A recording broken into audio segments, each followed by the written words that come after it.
Bangla cinema যখন ঢুকছে তখন শাকিব খান একাই প্রাণ ফেরালেন। তার ছবি দেখতে দর্শকরা রাত জেগে লাইন দিচ্ছে, অথচ তার ক্যারিয়ারের শুরুটা ছিল অনেক কঠিন। প্রথম সিনেমা অনন্ত ভালোবাসা দিয়ে দর্শকদের মাঝে পরিচিতিও পেলে ঢালিউডের জায়গাটা একদিনে আসে নাই, এই জন্যই খাটতে হয়েছে দিন রাত। শুরুর দিকে সিনেমা করলেও হাতে জুটতো না কাঙ্ক্ষিত পারিশ্রমিক, আবার কখনো যা পেতেন তা ছিল নামমাত্রই। সে সময় সিনেমার মান বিচারের সুযোগ ছিল না, কেননা সিনেমায় সুযোগ পাওয়াটাই ছিল বড় বিষয়। ফলে সাইড নায়ক হিসেবে যথেষ্ট থাকতে হতো তাকে, অল্প কিছু পারিশ্রমিক নিয়ে ফিরতে হতো বাড়িতে। সব বুঝতেন শাকিব খান, কিন্তু মুখে কিছু বলতেন না।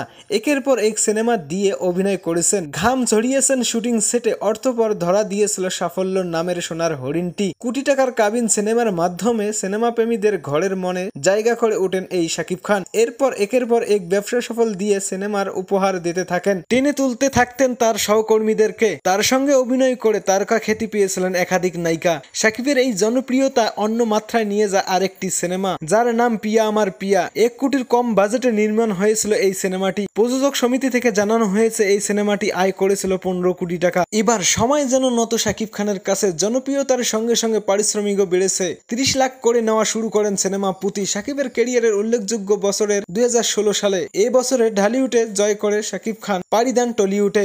যাত্রাটা শুরু হয় শিকারি দিয়ে। যৌথ প্রযোজনা এই সিনেমায় যেন নবজন্ম নেয় শাকিব খান। সিনেমাটি তার লুক সামাজিক যোগাযোগ মাধ্যমে ব্যাপকভাবে আলোচনায় এসেছিল। এমন উন্মাদনায় পশ্চিমবঙ্গের নায়কদের পায়ের তলার মাটি যেন নড়ে চড়ে বসলো।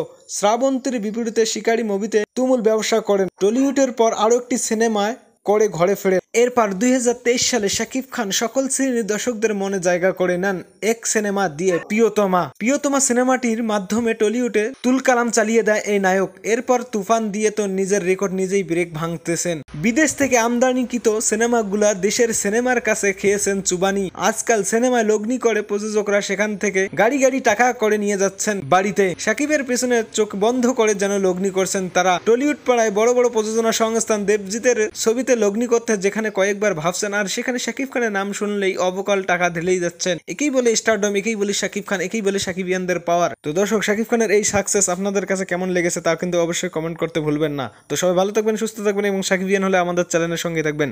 Good bye.